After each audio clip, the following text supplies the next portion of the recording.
Histoire de l'Église de Don Charles Poulet, troisième période, l'Empire chrétien, le IVe siècle, l'arianisme, suite. 2. Le concile de Nicée en 325. Mais l'arianisme conservait l'appui de tous les colusianistes. À leur tête se trouvait Eusèbe, évêque de Nicomédie. Arius se retira chez lui et y rédigea un poème théologique appelé Thalie, T-H-A-L-I-E, en vue de propager ses erreurs. Sans en comprendre la portée, l'empereur Constantin intervint dans la querelle. Il écrivit en même temps à Alexandre et à Arius les blâmant de troubler ainsi la paix de l'Église. En vain, Osius de Cordoue, porteur du message, essaya-t-il de résoudre le conflit doctrinal. Alors, voyant l'agitation augmenter, Constantin parla d'un concile général. Il se réunit à Nicée en 325 sous la protection impériale et sous la présidence effective d'Osius de Cordoue, à qui étaient adjoints 2 prêtres romains, Vitus et Vincent. Les débats montrèrent qu'il y avait dans l'Assemblée non pas 2 partis mais 3. D'abord une majorité soucieuse d'orthodoxie et impatiente de condamner Arius, en face d'elle, une minorité infime de 22 membres, partisans de l'hérésiarque. Puis, entre deux, un tiers parti dont le but était de sauver Arius en adoucissant ses formules. Le chef de cette faction remuante se nommait Eusèbe de Nicomédie, l'un des personnages les plus habiles et les plus astucieux de son temps. Eusèbe de Césarée y avait aussi une place comme théologien, d'où le nom d'Eusébien donné à ce tiers parti. Les 2 Eusèbes proposèrent chacun un credo assez vague pour ne rien décider.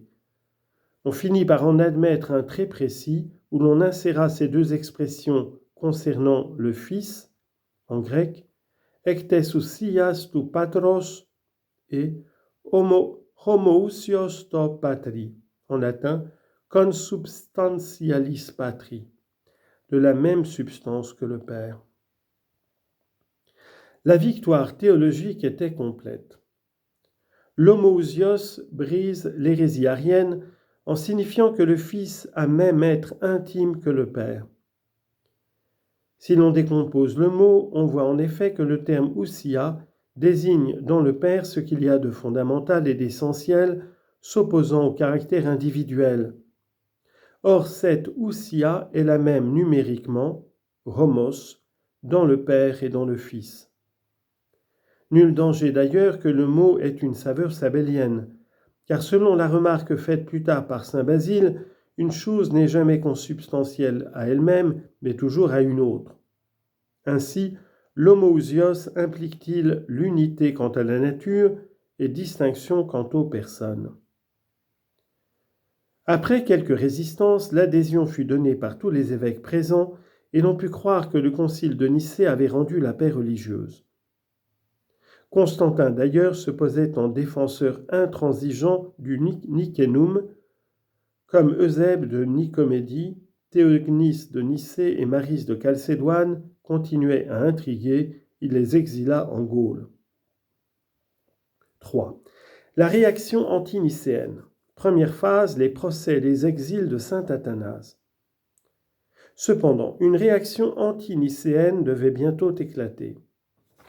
Cédant aux instances de sa sœur Constantia, l'empereur graciait en 328 Eusèbe de Nicomédie et Théognis, puis en 329 sur le gage d'une profession de foi équivoque, Arius lui-même. Dès lors, les évêques de cour intriguent pour obtenir l'éloignement des prélats orthodoxes. Par l'effet des calomnies, Eustate d'Antioche, Asclépias de Gaza, Eutrope d'Andrinople sont exilés.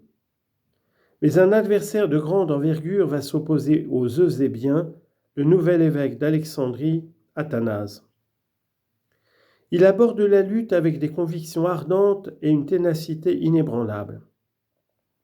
Ne se sent-il pas d'ailleurs soutenu par tout l'épiscopat égyptien, ainsi que par l'innombrable armée des moines du désert?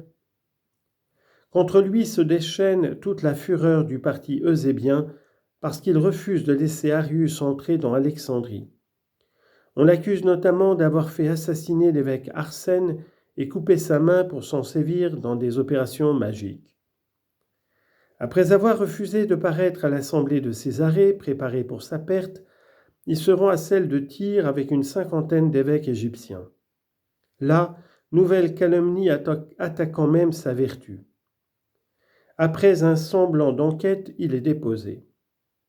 Voulant se disculper auprès de l'empereur, il se rend à Constantinople, mais les Eusébiens l'accusent d'avoir voulu arrêter le transport des blés égyptiens. Trop crédule, Constantin l'exile à Trèves en 335. Cependant, lorsqu'Arius, après avoir paru dans Alexandrie et conduit en triomphe à Constantinople, il tombe frappé d'apoplexie. Le peuple y reconnaît le juste châtiment de Dieu en 336. L'année suivante, Constantin mourait à son tour. Ce prince avait rendu à l'Église les plus grands services. Longtemps resté catéchumène, il se fit baptiser au moment de mourir.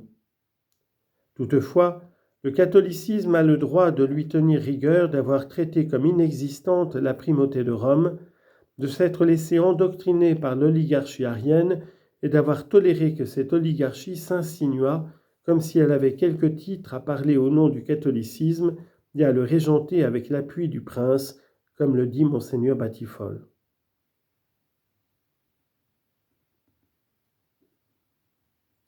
Byzance, où il avait transporté son gouvernement, allait devenir la capitale d'une religion d'État. En 337, Athanase rentre à Alexandrie où il est reçu avec enthousiasme. Le parti eusébien recommence ses agissements. En dépit d'un concile provincial d'Alexandrie qui rétorque toutes les calomnies contre Athanase, le siège patriarcal est livré à un intrus, Grégoire de Cappadoce. On l'y établit de force. Mais la situation est changée. Les deux fils de Constantin, l'aîné Constant qui détient l'Occident, se posent en catholique, c'est-à-dire que le pape et non plus l'empereur sera l'arbitre des discussions. Le pape Jules, 337-352, prend en main le procès de l'évêque d'Alexandrie. Il le convoque ainsi que ses adversaires à un concile à Rome. Conscients de leur infériorité, les Eusébiens se récusent sous prétexte d'impossibilité matérielle causée par la guerre des Perses. Athanase paraît au concile muni des pièces justificatives qui émanent de procès-verbaux d'enquêtes officielles ou de témoignages de ses évêques et de ses prêtres. Il est justifié. Le pape Jules en informe les Eusébiens, se plaignant d'ailleurs que le patriarche d'Alexandrie ait été condamné en Orient sans consulter l'évêque de Rome, comme c'est l'usage.